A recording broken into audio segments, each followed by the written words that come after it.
So we are making this video to show what needs to be done in the case that an alarm in the cryotanks goes off. So we have two tanks here where we have biological material stored. One is tank B, where we have the embryos, and the other one is tank A, where we have the sperm. If the alarm goes off, the telephone alarm will tell us which tank has the problem. So when we arrive at the clinic, we would see in the alarm that instead of saying OK, it would show us that there is a problem in one of the two alarms. And then the first thing we would need to do is to check the nitrogen levels. So I will do this now. So here we have this little stick, which we can use to see if the tanks are filled or not, because it could of course also be just a problem with the alarm. So when I introduce this stick in the tank, I can feel that I'm touching the liquid already, so this means the tank is full. If the tank was a little bit empty, I would go on, and I would still not reach the nitrogen. So the fact that I can reach it at this point means the tank has enough liquid nitrogen. So this is the first thing we would do. In the event we had a problem with the tank A, for example, if it's the tank B, we first need to open it because it has a lock. The key for the lock is stored in this cupboard near the X-ray microscope.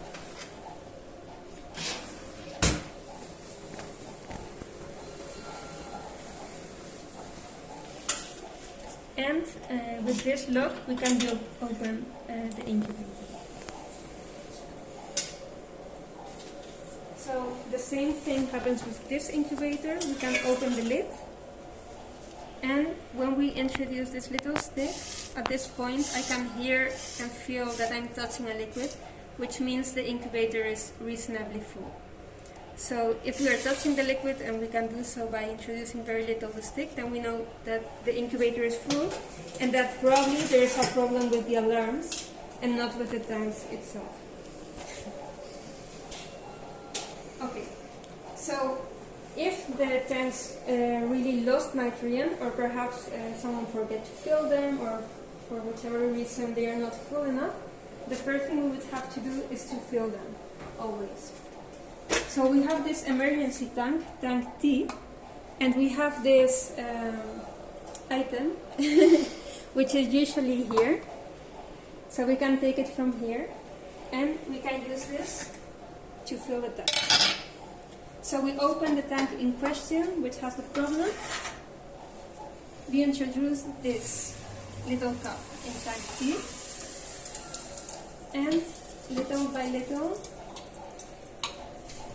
we throw the nitrogen as if we were pouring water into the tank which has the problem.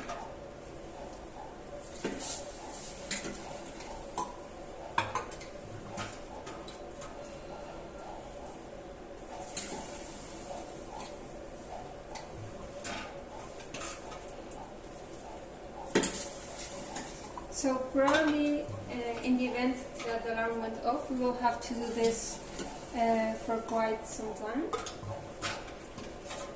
until it is filled. At some point we will see that with our own eyes that the liquid is reaching the top of the tank, and then we would know that it's that we have filled it correctly.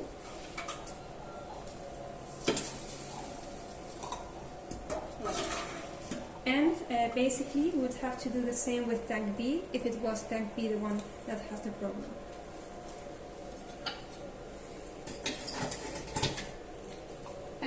Once we have filled the tanks, the laboratory director will be telling us what to do, always in any case.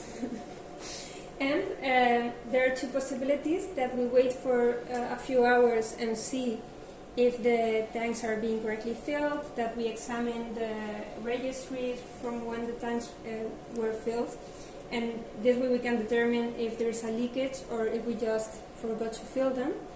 But it could also be that the embryologist or the person responsible tells us that we need to move the embryos from these tanks to another tank. So we have two emergency tanks where we could, that we could use to do this.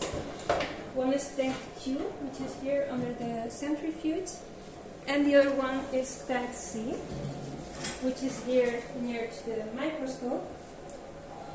And we will preferably move the embryos to tank C. Okay? So, this tank has wheels. We would bring it close to our tanks. If it's tank A that has the problem, the first thing that we will do is remove the empty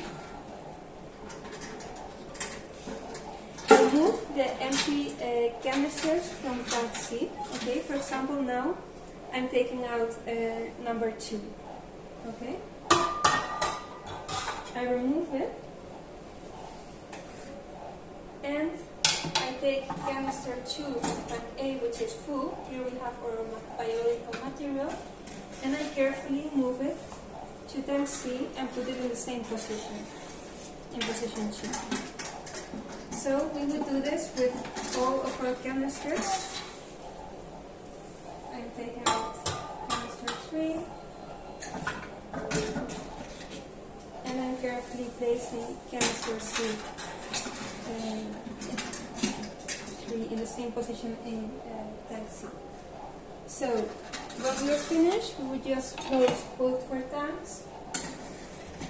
And we would have moved all of our biological material from the tank which has a problem to our safety tank. Okay? However, I will place them back. However, if it's tank B which has the problem, then it would be a little bit more tricky to sort out. Because the canisters in tank B are too big to be placed in the emergency tank. So if these canisters have to be moved, it will always have to be done by an embryologist who is trained to do this movement.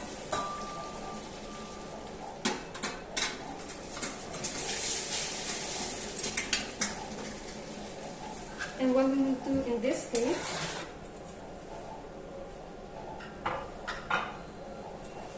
is to move individually all of the embryos from one canister to the other. So we will place this over here. It stays on itself. This is canister 2, numbered with a 2. You can see the number over here. So I will take canister 2 in the emergency tank. And I would move the cassettes one by one to the emergency tank. When I'm finished passing all of them, I would store this back. And I would repeat this with all of the canisters until they have all been moved from the tank with the problem to the safety tank. Since this is a little bit more complicated to do, it has to be done by an embryologist, and it has to be done fast so that the embryos are not out of nitrogen for a long time.